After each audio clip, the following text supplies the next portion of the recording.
PKB marah besar setelah kubu Anies Baswedan bersama PKS mengumumkan cagupnya Anies dan cawagupnya adalah Sohibul Iman.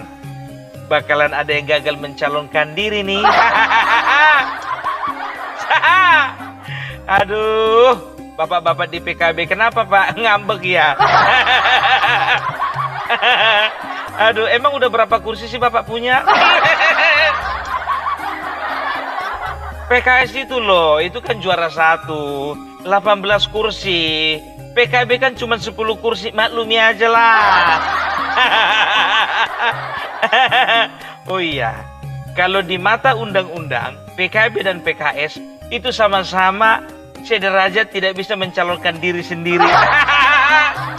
Harus mencari partai lain untuk berkoalisi. Nah sekarang ya, PKS mengumumkan Anies sebagai calon gubernur dan Sohibul Iman itu sebagai calon wakil gubernur. Ini merupakan pernyataan yang mengikat. Itu kesalnya PKB karena apa? Karena di awal mereka sudah berjanji bahwa Anies adalah itu utusan dari PKB. Dan PKB lah yang akan mengusung Anies, bukan PKS. Dan PKB marah besar dan hendak mengancam mereka kalau misalnya PKS merekrut Anies menjadi menjadi kader, maka PKB akan keluar. Ya, jadi sekarang ini kalau Pilkada DKI Jakarta ini agak unik ini karena apa? Tidak ada satupun yang punya hak untuk mendapatkan golden ticket. Ya, semua ini saling bersangkut paut ini, saling ada ketergantungan, simbiosis mutualisme. PKS juga terlalu gegabah, langsung mengumumkan bahwasannya Anies dan Sohibul itu adalah harga mati untuk dicalonkan di pencalonan Pilkada DKI Jakarta. Harusnya tidak bisa kan? Ya gimana pun juga hormati juga lah anggota Koalisi Perubahan. Kan masih ada Koalisi Perubahan yang lain anggotanya. Nasdem, PKB, dan juga partai-partai lainnya gitu. Nah sekarang satu-satunya partai yang sudah mendeklarasikan diri bergabung dengan PKS adalah Perindo.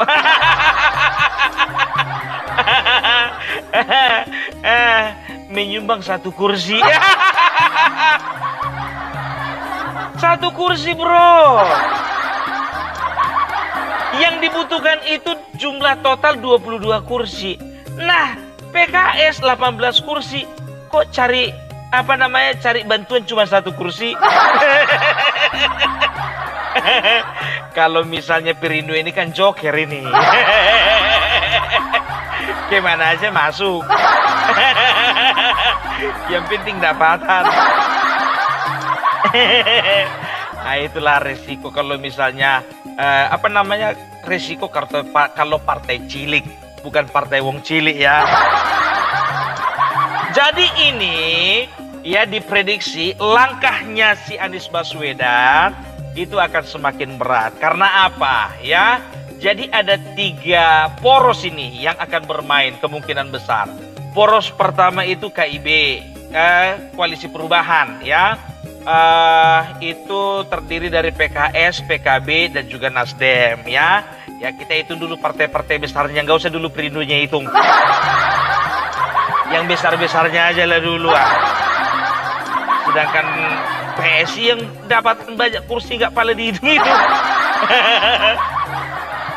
Baru masuk Koalisi Indonesia Maju ya. Di situ ada di dalamnya Golkar, Gerindra, Gelora, PAN, Demokrat, dan lain-lain ya. Poros ketiga itu adalah PDIP bersama dengan rekan-rekannya. Siapa rekannya ya? Mereka pun lagi bingung ini ya. Karena apa ya? Karena mereka juga ngotot punya calon sendiri. Setelah mereka kemarin itu memberikan angin segar kepada Anies, dan Anies juga seperti naik daun ya, mengatakan bahwasanya Anies adalah salah satu calon yang masih menarik perhatian. Sekarang udah berpindah hati ke Andika Perkasa. Aduh, kalian suka kali kalian itu PHP. Kemarin si Ahok, Sri Mulyani, Risma hari ini, sekarang Andika Perkasa. Cepat-cepatlah ganti lagi. Jangan lama-lama. Karena nanti ujung-ujungnya ganti kan. Ya, jadi poros pertama itu tetap ya, kalau untuk koalisi perubahan itu Anies yang menjadi gubernur, tapi mereka masih kebingungan mencalonkan menentukan siapa calon wakil gubernurnya. Karena apa? Karena Nasdem punya wakil gubernur sendiri, PKS punya wakil gubernur sendiri, dan PKB punya wakil gubernur sendiri. Kan nggak mungkin satu gubernur wakilnya 3. Ini alot ini. Alot. Ya, Nasdem punya Ahmad Sahroni dan juga Wibi ya. Sedangkan PKB itu punya Ida Fauzia gitu loh. Ya, dan ini mereka ini punya hak dong untuk mengusung sama-sama wakil gubernurnya, ya kan? Nasdem berhak mengusulkan wakilnya dan juga PKB juga berhak mengusulkan wakilnya. Begitu juga PKS berhak mengusulkan wakilnya. Tapi entah kenapa kok harus Anies. Jadi bisa saja sebetulnya kan campakkan si Anies itu. Make a deal gitu loh. Sepakat dulu kalian, contohnya oke lah. PKS ngajukan untuk gubernurnya, PKB ngajukan diri untuk wakilnya. Bisa kan sebetulnya kan? Nggak harus si Anies. Kalian yang bikin si Anies itu harganya terlalu mahal. Iya kan? Bisa saja itu dicampakkan ke lubang-lubang sana. Ya karena apa ya? Kalian yang bikin daya tawarnya itu tinggi. Sekarang kalau misalnya kalian punya calon sendiri, ya kan? Kalian ciptakan figur sendiri. Itu kan bakalan beres itu. Masalah Anies belakangan. Nah, ya jadi mereka ini masih bingung ini ya. Karena apa? Apalagi pada saat ini PKB dengan PKS lagi panas-panasnya. Bukan lagi panas dingin ya, lagi panas-panasnya. Karena PKB merasa di bypass, merasa dikangkangi. Ya, masuk poros kedua ada Golkar dan kawan-kawan ya. Kalau di sini tidak ada masalah ya. Karena apa? Karena mereka mengusung yang namanya Ridwan Kamil. Kita nggak tahu juga apakah Ridwan Kamil ini jadi atau tidak. Karena setelah ditimbang-timbang, menurut observasi, Ridwan Kamil itu daya elektabilitasnya itu lebih tinggi di Jawa Barat. Tapi sebetulnya ya di Jawa Barat itu sudah ada Deddy Mulyadi ya dari kadernya Partai Gerindra. Dan bisa dikatakan ya 50-50 lah antara Deddy Mulyadi dan juga Ridwan Kamil ya. Tapi gimana pun juga caranya Ridwan Kamil harus maju di DKI Jakarta. Karena apa? Ya karena memang mereka harus bekerja keras memenangkan di 2 provinsi ini, Jawa Barat dan DKI Jakarta. Kalau Jawa Barat udah di tangan itu Deddy Mulyadi itu. Ya, karena aku dengar-dengar Deddy Mulyadi itu bukan hanya dukungan partai banyak, tapi banyak kali dukungan dari komunitas, asosiasi, dan juga lembaga-lembaga swadaya masyarakat yang mendukung Deddy Mulyadi. Dan jangan lupa, banyak juga organisasi-organisasi besar ya, non-partai itu yang mendukung Kang Deddy Mulyadi. Nah, biarkanlah Kang Deddy Mulyadi dengan tenang di Jawa Barat. Nah sekarang kerja keras untuk poros untuk KIM ya, untuk Koalisi Indonesia Maju ya. Bagaimana caranya menaikkan pamornya si Ridwan Kamil ya. Pengalaman dari Pilpres kemarin lah ya. Prabowo kan kemarin kurang menjual. Begitu ada calon wakil presidennya Raka Buming Raka, naik itu barang. Ya, begitu ada naik, begitu muncul nama si Gibran, naik itu barang. Nah, tadinya kan Kaesang di situ. Masalahnya Kaesang udah tidak berminat di DKI Jakarta. Karena apa?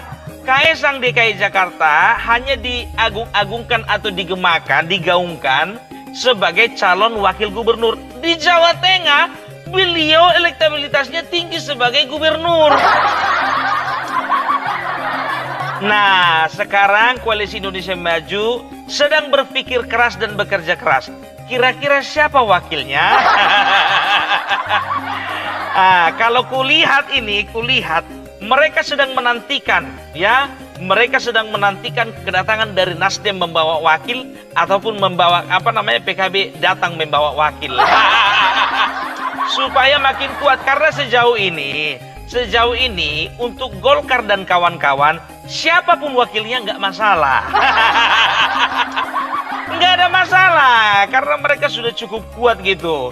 Sosok Ridwan Kamil itu perlu didongkrak dengan wakil yang juga yang mumpuni. Kalau aku pikir sih cocok Ahmad Saroni. Udah Pak Ahmad Saroni dari Nasdem itu bendahara umum, loncat aja ke tengah-tengah. Nggak usah pikir panjang Pak, di sebelah kiri agak suram itu. Iya dong, mudah-mudahan nanti Bapak periode ini jadi wakil, periode mendatang jadi calon gubernur. Itu dia, ya kan? Poros ketiga PDIP lagi cari kawan. Ya karena apa? Tetap juga kan nggak bisa mencalonkan diri. Hanya mengandalkan berapa kursi? 15 kursi ya kalau nggak salah ya. Nggak bisa, masih kurang lagi sekitar 7 kursi. Mau nggak mau dia harus cari kawan yang lain, kan begitu. Nah, kalau untuk PDIP jujur saja, mereka sedang menantikan mujizat. Sedang menantikan mujizat dan mengharapkan pengkhianatan. Maksudnya apa mengharapkan pengkhianatan? Mana tahu Nasdem loncat ke PDIP. Loh, itu kan namanya pengkhianatan. Mengkhianati teman-teman yang ada di koalisi perubahan. Karena apa? Bisa saja semua terjadi. Itu Nasdem itu Sumatera Utara mendukung Bobi. Apa yang nggak bisa, ya kan? Itu dia. Atau ya PDIP sedang menantikan kehadiran dari PKB. Iya kan? Karena tahu kita kalau PDIP itu nggak akan mau itu dijadikan wakil. Nggak, ya. Sedangkan Pilpres kemarin PD dia. Kita pemenang, masa kita jadi wakil? Jadi presiden dong. Ujung-ujungnya? Ya mungkin saja kekeras kepalaannya itu berlangsung ke pilkada, kan begitu. Ya, karena apa? Yang digadang-gadang adalah Andika Perkasa. Ya, kalau memang tetap Anies yang menjadi perhatian utama, mau nggak mau menggabungkan diri dia ke sebelah kiri. Yang jadi pertanyaannya, apakah PKS rela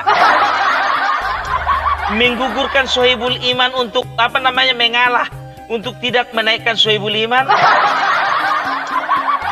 Sama seperti pengalaman 2017 ya. Waktu itu mereka memajukan nama Mardhani Alisera. Ujung-ujungnya apa? Sandiaga Uno juga yang naik. Jadi kalau PKS sekarang ini ya sedang berjuang membabi buta. Membabi buta, babi itu haram dah. Ya, mengonta buta. Karena ontak kan gak haram kan, jadi jangan dibilang lah baby buta. Karena istilah itu agak ngeri tuh, membabi buta. Udah haram buta lagi. Ya, jadi itu dia ya. Jadi kalau ku bilang ini berat, ini posisi ya, posisi yang paling bingung saat ini adalah Anies. Itulah Anies, mau apa lagi mau kau bilang? Itulah partai kau nggak punya. Atau kau bilik dulu itu partai umat. Tapi tetap juga nggak ada elektabilitasnya. Itu yang pertama. Terus yang kedua nggak ada uangnya. ya, jadi itulah dulu yang ku bilang sama kalian, bagus-baguslah kalian di Jakarta sana.